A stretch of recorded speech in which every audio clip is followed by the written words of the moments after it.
Good morning, students. Today's topic is Prime Minister.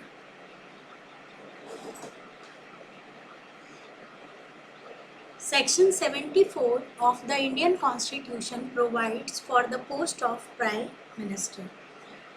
बच्चों, भारतीय संविधान जो है इंडियन कॉन्स्टिट्यूशन, उसके सेक्शन 74 में ये लिखा गया है कि प्रधानमंत्री होगा।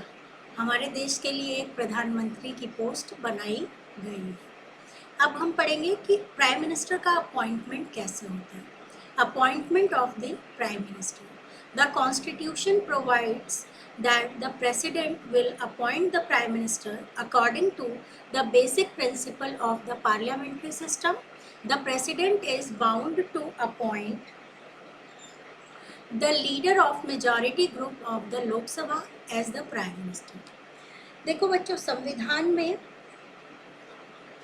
ये लिखा गया है कि प्रधानमंत्री की नियुक्ति जो है वो प्रेसिडेंट करेगा, यानी प्राइम मिनिस्टर को कौन अपॉइंट करेगा? प्रेसिडेंट अपॉइंट करेगा। ठीक है।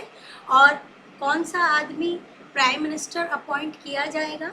तो पार्लियामेंट्री सिस्टम के अकॉर्डिंग अगर हम देखें तो प्रेसिडेंट जो होगा वो लोकसभा में जो मेजॉरिटी पार्टी का लीडर होता है उस लीडर को क्या बनाता है? प्राइम मिनिस्टर बनाता है। Is that clear? Isn't it?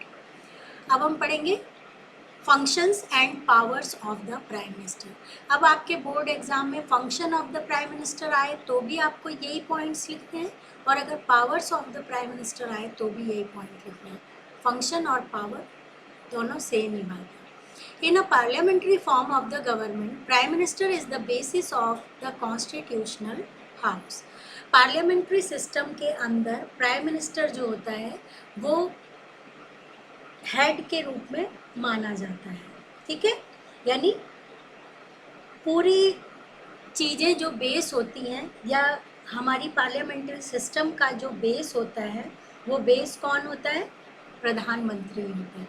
इसको आप ऐसे समझ सकते हैं कि कोई बिल्डिंग बनाई जा रही है तो उसकी फाउंडेशन स्टोन जो होगी वो क्या कहलाएगी? बिल्डिंग जो है वो हमारी पार्लियामेंट है, और उस पार्लियामेंट का फाउंडेशन स्टोन जो है वो कौन है?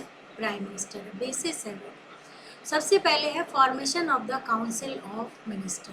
प्रधानमंत्री का सबसे पहला काम क्या होता है? जब प्रधानमंत्री को राष्ट्रपति अपॉइंट कर देता है उसके बाद प्रधानमंत्री का काम होता है कि वो काउंसिल ऑफ मिनिस्टर्स को बनाता है, यानी मंत्री परिषद की रचना करता है।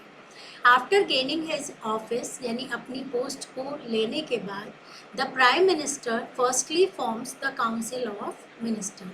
सबसे पहले प्राइम मिनिस्टर क्या करता है? अपने ग्रुप को बनाता है, और उस ग्रुप का नाम क्या देते हैं हम? Council of minister. Council of minister important ministers का ग्रुप होता है, मिनिस्टर्स का ग्रुप होता है, डिफरेंट पोर्टफोलियो और डिफरेंट डिपार्टमेंट का। The Prime Minister decides the number of members in the Council of Ministers and their portfolios in accordance with constitutional provision. Prime minister ये decide करता है कि उसके मंत्री परिषद में या फिर काउंसिल ऑफ मिनिस्टर में कितने मेंबर होंगे और कौन से मेंबर को कौन कौन सा क्षेत्र देना है, या फिर पोर्टफोलियो उनका क्या होगा, कौन कौन सा डिपार्टमेंट होगा और कौन कौन से मंत्री होंगे। सेकेंड है division and amendment of portfolios among the ministers.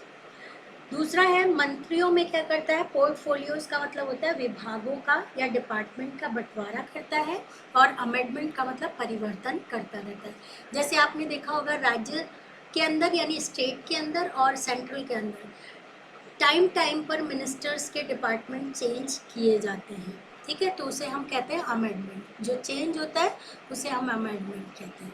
Portfolios का मतलब होता है department. The prime minister use the discretion while distributing various portfolio amongst his ministers, and normally no one opposed the first list of portfolio allocation made by the prime minister. मंत्रियों के विभागों का बंटवारा करता है, और जो विभागों का बंटवारा प्रधानमंत्री कर देता है उसके बाद कोई भी डिस्प्यूट या फिर कोई भी अपोज नहीं कर सकता कि कौन से डिपार्टमेंट को किसे दिया जाना है। थर्ड है directing the functioning of the council of minister.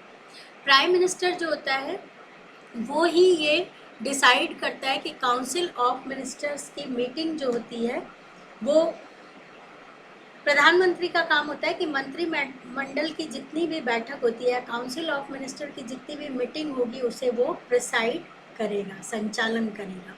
ठीक है, प्रिसाइड करना यानी संचालन करना। Only those subjects are discussed upon in the meeting of Council of Ministers which are in the top list of the agenda as formed by the minister।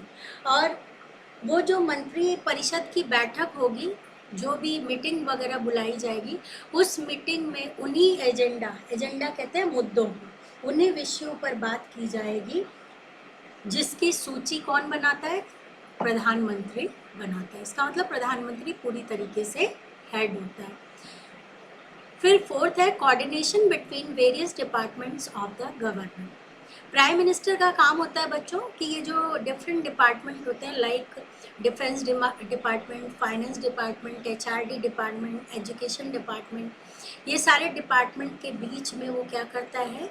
एक coordinator के रूप में काम करता है। प्राइम मिनिस्टर हर डिपार्टमेंट को दूसरे department से लिंक रखता है। ठीक है, जैसे स्कूल में प्रिंसिपल का काम होता है कि वो हर टीचर के बारे में नॉलेज रखते हैं, हर टीचर को एक दूसरे के चीज़ों से जोड़े रखते हैं और हर क्लास एक दूसरी क्लास से जुड़ी रहती है। ऐसे ही प्राइम मिनिस्टर जो होता है वो डिफरेंट डिपार्टमेंट के लोगों को कोऑर्डिनेट करने का काम करता है। फिर फिफ्थ पॉइंट है लीडर ऑफ द लोकसभा। ये तो बहुत सिंपल बात है, लोग अभी ऊपर पढ़ी थी हमने कि लोकसभा का जो मेजॉरिटी ग्रुप का हेड होता है वही प्राइम मिनिस्टर होता है। इसका मतलब है प्राइम मिनिस्टर जो होता है वो लोकसभा का लीडर होता है। लोकसभा को गाइडेंस देने का, उसके वर्क को सही ढंग से चलाने का काम कौन करता है? प्राइम मिनिस्टर करता है। इसके अलावा जो एनुअल बजट रखा जाता है हमारा एक्सपेंडिचर और इनकम का, उसको फॉर्म करने से संबंधित डायरेक्शन देने का काम भी कौन करता है? प्राइम मिनिस्टर करता है। फिर 6 पॉइंट है establishing inter relationship between the president and the council of minister. जो मंत्री परिषद होती है वो और प्रेसिडेंट, इन दोनों के बीच में आपस में संबंध बनाए रखने का काम भी किसका होता है? प्राइम मिनिस्टर का होता है। प्राइम मिनिस्टर क्या करता है बच्चों? जो काउंसिल ऑफ मिनिस्टर होते हैं वो अगर कोई एडवाइस देते हैं तो वो प्रेसिडेंट को बताता है, या प्रेसिडेंट कोई डिसीजन लेता है तो उस डिसीजन को वो काउंसिल ऑफ मिनिस्टर को बताता है। समझ में आ गया? यानी इनके बीच में आपस में इंटर रिलेशनशिप बनाए रखने के लिए कोऑर्डिनेट करने का काम करता है। ठीक है, फिर उसके बाद हमारा लास्ट पॉइंट है making appointments. The right of appointing various important officer whom the Constitution has provided to the President is actually practiced by the President not as per his discretion but along with the advice given by the President। अब आपको पता है constitution में president को ये अधिकार दिया गया है कि वो इम्पॉर्टेंट ऑफिसर को अपॉइंट करेगा, लेकिन एक्चुअल में आपको मालूम है एक्चुअल हेड कौन होता है? प्राइम मिनिस्टर होता है। सिर्फ सिग्नेचर करने के लिए प्रेसिडेंट के पास अप्रूवल देना होता है, बाकी बिना प्राइम मिनिस्टर के प्रेसिडेंट कोई भी इम्पोर्टेंट ऑफिसर को अपॉइंट नहीं कर सकता है। तो ये था हमारा prime minister, who is prime minister and function and power of the prime minister. That's all for today. Thank you.